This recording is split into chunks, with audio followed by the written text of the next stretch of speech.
Welcome to There Is a Method to the Madness. My name is Rob Maxwell, and I'm an exercise physiologist and personal trainer. I'm the owner of Maxwell's Fitness Programs, and I've been in business since 1994, and that is 28 years. I would like to start this episode with thanking our sponsors, Jonathan and Lynn Gilden at the Gilden Group at Realty Pros. They currently have over 5 stars on Zillow, and I can personally vouch for them. It's never been a better time than right now to sell your house or to buy a new home. Do it now. Interest rates are going up. If you need any help on selling or buying, please give Jonathan and or Lynn a shout. They can be reached at thegildengroup.com. Okay, so today I've been asked to talk a little bit about returning from injury, returning from illness. Let's start with illness and probably spend most of the time on that. There's a lot going on with illness in the past 2 years, obviously, with COVID, and there's a lot more concerns, but the rules regarding exercise still are the same. As far as I'm concerned, they should never change. There should always be social distancing when you're sick. People should always stay away from other people when they're sick. But this isn't a public service announcement on how not to spread COVID. But, that's really common sense. That's always been the rule of the gym. If you know you're feeling under the weather, it typically doesn't happen right first thing in the morning. It happens the day before. Contact your trainer and let them know. That way you're canceling in the appropriate amount of time. But don't get around people when you're sick. I mean, that's just common sense. That's just being selfish. Don't just stay home. This isn't, meant to be taken as a way to how to avoid COVID or what we did right or what we did wrong as a nation. But I do think one of the things we did right was people learned to stay frickin' home. Some people still didn't, which is really obnoxious. But, I really do believe in social distancing for sure. I mean, during COVID, one of the things we did here, in my personal life, we always did it here. We always cleaned. We always separated. I mean, that's just something that I believe in. But, going out places really got better about getting people off me if they're hovering at a game, pretty much just, making it obvious I don't want some dude I don't know leaning all over me. In line, I would step away from somebody if they're leaning on me. Washing my hands more frequently, keeping hand sanitizer, But I really think the big key was just learning how to distance myself. And it worked until it didn't. I finally did get COVID in August of last year, 21. And I was being safe and everything. I just finally caught it, and it absolutely sucked. But I remember leading up to that point, it had been a year or so since the COVID crisis started here, and I didn't even catch a cold. And I really credit that to really watching my boundaries better and making people watch them around me. And then, unfortunately, like I said, I caught COVID. But I did learn a lesson that if we do better about staying home when we're sick and having symptoms and really keeping our distance from people, wiping things down, but not even wiping things down so much. That could be a little paranoid. We definitely do it at the gym, but as long as you're not going to grab that grocery cart handle and put it in your mouth, I think you're okay, which I never did, thankfully. I'm not one of those. But really just the distance. But anyway, I've said enough on that. So when should you go back to your workouts when you've been sick? Here's always been the rule of thumb. If you're just talking about training for yourself, like you've got a home gym or you're going to run or whatever, and you're not, so this isn't about how not to spread something. I just covered that. This is about when are you safe to exercise. So the rule of thumb has always been if it's above the chest, you're free. Don't worry about it, unless there's a fever involved. But if you've got an upper respiratory, so it's above the chest, it's in the throat, it's in the nose, you're clogged up, you're stuffy, maybe a little headachy, but your body isn't fighting anything because you know that you don't have a fever, you've got a cold, you've got allergies. You're always safe to pretty much go by feel. Just work out. You are not going to cause any damage to yourself by working out. You're not going to affect your immune system, not acutely. Like, we can over-exercise and affect our immune system. That's not what I'm talking about. But you are not unsafe to work out. If the virus is below the throat area into the lungs and it's more like bronchitis and or pneumonia, then absolutely don't exercise. You've got to let that infection go away until essentially, you have passed it, you've cleared it, you don't have a fever. But when it's below, you stay home, don't work out. When it's above, go by feel, and you might actually feel a lot better if you go for a nice walk. When you have a cold, again, obviously not spreading it to somebody else. Don't go to your YMCA, to your LA Fitness, or certainly not here. We have a sign on the door, and get on the treadmill. Nope, sorry, not acceptable. So like that's the rule of thumb there. Now, as far as like when you've been like we were with COVID, really beaten up, how do you come back?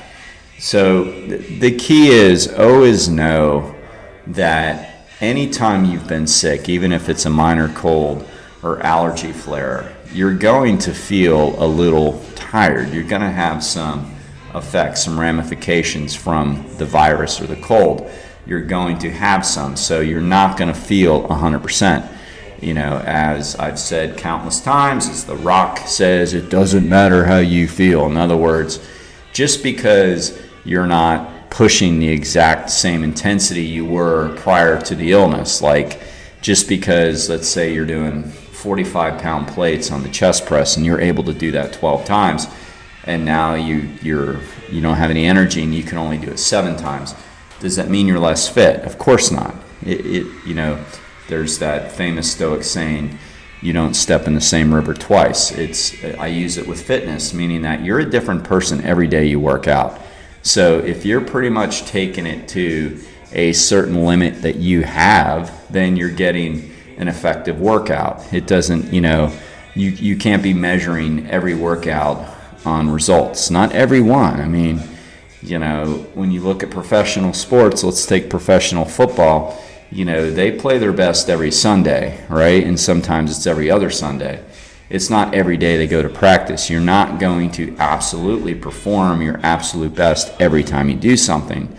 And that's not the point of training. The point of training is to be very consistent in doing a certain amount of time, a certain amount of reps, a certain percentage of load.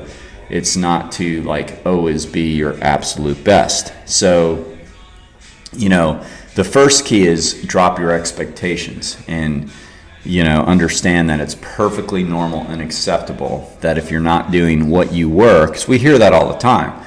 Oh, geez, it's like just the other day I was doing, 12 reps with this and I only did 7. Have I lost that much fitness? No, you haven't lost that much fitness. You've just lost a little mojo. You've lost a little strength per se. You've lost a little energy because you haven't been feeling well. Your body will come back. The beauty about training is there is such a thing as muscle memory, meaning once we get back to what we were doing, our muscles get back to where they were. So the key is consistency. So when you haven't been feeling well, I always believe in a taper and a reverse taper. And what that means is that you taper the intensity and the training of your workout. And you can do that if you know an event's coming up, which you can't really do that prior to sickness because you don't know when you're going to get sick. But a taper would be you have an event coming up, like let's say it is a swim meet, and it's going to be on the weekend. You don't go into that swim meet with the full intensity that you were training for the past 2 months. You don't start Monday of that week and do what you did the Monday before. No, you start tapering, and every day is more of a taper. For example, the Monday you might do 75% of what you normally would do on a Monday. The Tuesday, you might do 50% of what you normally would do on a Tuesday. The Wednesday, you might do 25%. The Thursday, you might do 25%. And then the Friday, you might take off. So that's a taper. You don't quit training because, again, you want muscle memory to take off and you want everything to feel pretty normal. You want to feel energetic. That's the key. That's what you want.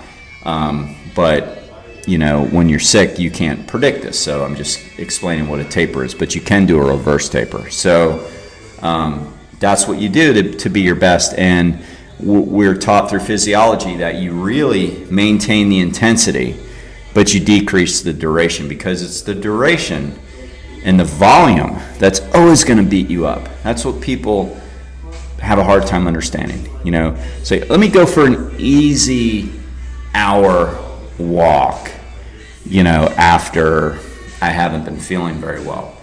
And to some people that might go, oh yeah, that's pretty good. But, you know, I look at that and go, I don't know. I mean, maybe go for a 10-minute brisk walk. Like, to me, it's not to me, but scientifically, the studies show it's the duration and the volume that causes you to be beat up, not the intensity. So, for example, let's take weight training.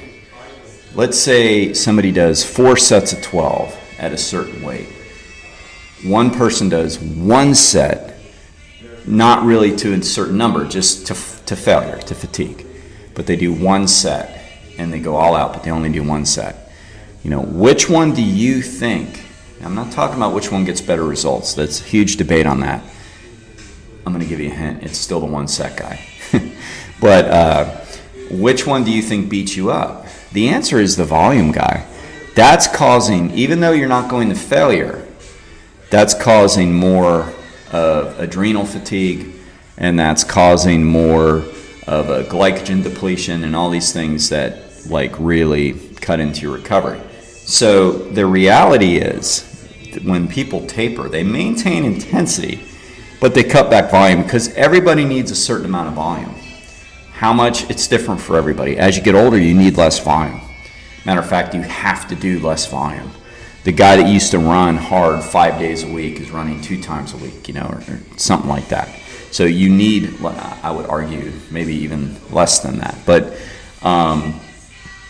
you maintain intensity, you cut volume, and then the person goes into their swim meet, because that's the example that I'm using, and they're just fine. They haven't lost their edge. Nice sip of coffee right there. Sorry for the pause.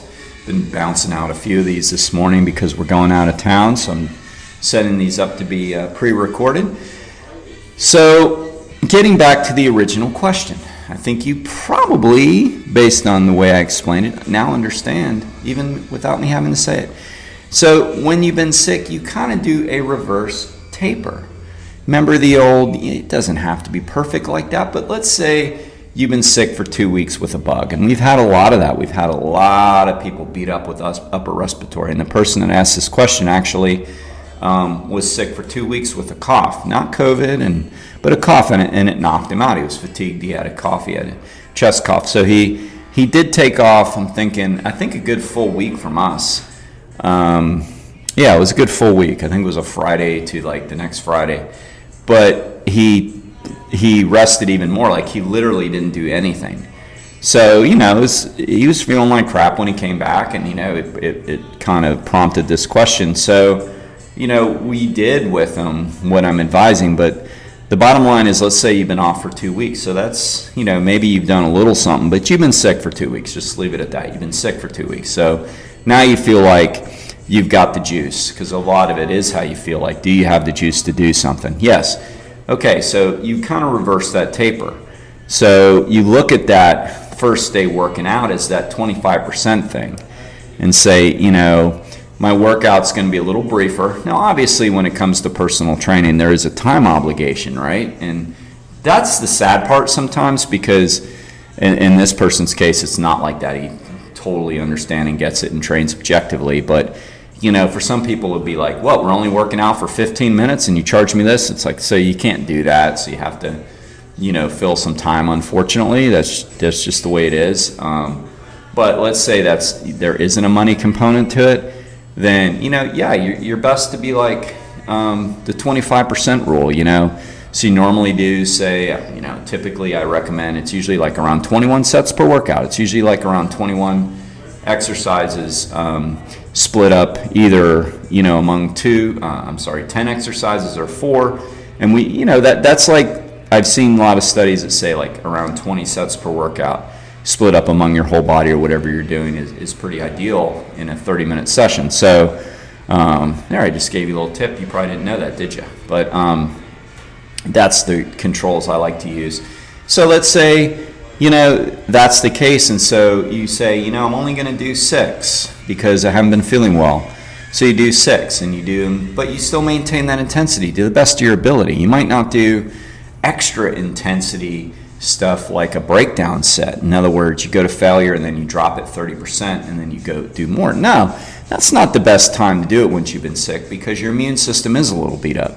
But you maintain the intensity. You go to the point of what we call volitional fatigue, and that is where you feel like you can't do another rep, but you're doing less exercises. So you're doing a reverse taper, and instead of, let's say maybe you run 2 miles before your workout, well, instead you run a quarter mile. Like that would be the ideal. And then whatever you do the next day, let's say it's a Tuesday of the week that you're finally recovering and working out again. Maybe you usually do a 30-minute run. Well, you do a 10-minute run. And no, you don't bust your balls, but there's no reason to do an easy either. You find something in the middle and you do 10 minutes. The key is you temper, okay? Temper it, like go moderate. And you taper the volume. That's the key I'm trying to get across to you. So you kind of ease back into your routine, utilizing physiology and muscle memory. And then the Wednesday when you go back to the gym, well, now maybe you're like at 50%. So you're maybe doing 10 exercises to fatigue or close to fatigue. And you're feeling a lot better because you maintain the intensity on Monday. And then on that Thursday, maybe you do 75% of what you normally would do on a run. And then that Friday, the same thing. Like you don't go necessarily back that whole week. I usually like to wait a week before you're back to normal routine. But that Friday, maybe you're doing 75, 80, 90% of your workout. So 15 sets or so. And then Saturday, again, you temper it just a little. Sunday, you take off. And then Monday, you should be back to normal. Like that is an ideal way to get back into your routine after you've been sick, okay? So the key points you need to remember is, number 1, if it's above the chest, go ahead and do what you can. Don't spread your illness to anybody else. Number 2, if it's below the chest, below the throat into the chest, then take off until that clears. Number 3, taper if you know you're going to do something. That would be for an event. So reverse taper after you've been sick by cutting back the duration, not necessarily the intensity. The intensity is going to handle itself. Your body's only going to do what it's going to do. If you're completely like after COVID, I mean, if I would have said, hey, do 20 push-ups, that ain't happening. So that's going to take care of itself. But maybe I could do a clean 5. Literally that's how zonked I was. Then do it. So the key is you maintain the intensity. The body really protects you from that. It only lets you go so far. What you do have more control over is the volume. So again, you temper it by doing like 25% your first day back, first couple days, then 50%, then 75%, then 90 to 100% in about a week. That's like the great rule of thumb coming back from illness. It makes it a clear-cut plan. Again, that's the idea. Does it have to be exactly 25%? No, because good luck trying to do 25% of 21 sets. So, obviously get the spirit of the rule, not the law here. It's like, what's the point? We're cutting duration, we're cutting volume, maintaining intensity, and we're easing back in that way. Because again, it's the volume that knocks you out. Last weekend I did a pretty hard 5K on Mother's Day. And, I went hard. I went as hard as I could, I thought, for 3.1 miles. So that's pretty hard. That's a high intensity. In the industry, we would call that a red line effort, right? So you got the pedal to the metal doing your absolute best for that distance.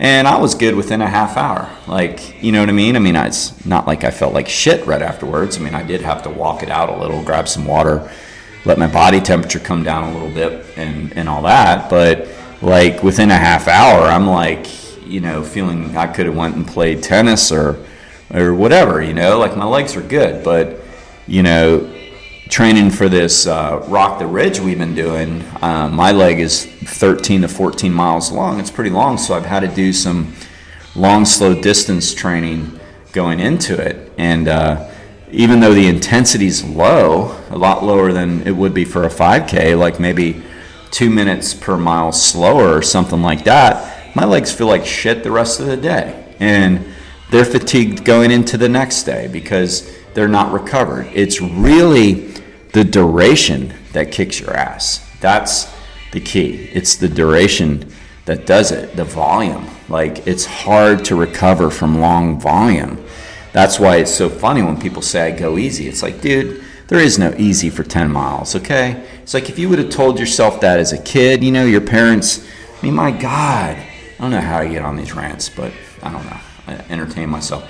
But I can remember, like, when I was a kid, a young teen being so freaking lazy. And my mom would take us, you know, thankfully, my dad had passed. And so my mom took that role of taking me to sporting events, which was super cool on her part. And she would take me to Tampa Bay Buccaneer games sometimes because it was closer than the Dolphins. And I remember, like, I'd be like, oh, my God, Mom, where are we going to park? You know, there's a stadium. She's like, no, we're going to find parking over here. And it would, you know, probably be a quarter mile away, you know. But, like, if you would ask me then, I'm like 10 miles, you know. It's like, oh, my God, no. Like, now it's, like, such the opposite. I will purposely, if I go to events like that, because I hate crowds and parking and all that crap. People know me. It's like I will literally sometimes wear, like, running clothes and park, like, a mile or 2 miles away and jog to wherever I'm going. That way I can get out easier and I don't get caught in the chaos and all that stuff, and I get a workout out of it. You know, that's how I think now, like, so polar opposite of how I was as a kid that actually, you know, would be bitching about parking a quarter mile away from the stadium and probably dragging ass, walking down the sidewalk, having her, like, you know, threaten to dump me, leave me, you know, like kids go through. My whole point is that if you would have said do 10 miles back then, it would have been the most agonizing experience ever and probably would have just opted for swimming with sharks. But now as endurance athletes, you know, you hear people go, oh, I did an easy 10 miles. It's like, come on, man.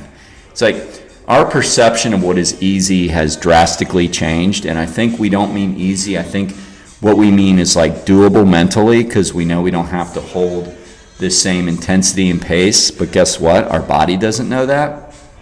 Our body still functions with the good old lizard brain that says, I'm going to have to recover from this, dude. So you might think it's easier because you don't have to redline it, but I'm going to still have to, like, make you recover, and I'm going to do that by seizing up your muscles a little bit so they're almost like pre-cramp and they're going to be really, really tight.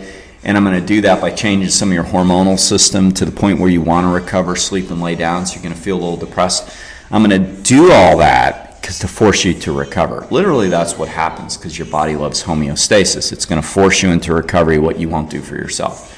So it's the duration that does that, okay? So just remember that, you know, and I didn't even get time to get into injury, so I will do that in another one. But this one, hopefully for you, was something you learned. I enjoyed it. I always enjoy these things, you know. It's like, it's funny. I'll go back and listen to it on my runs, walks, or bikes, or whatever. And then it dawned on me, I really like listening to myself talk. It's like, you know, everybody else said that, and now it's true. So there you have it. Until next time, be max fit and be max well.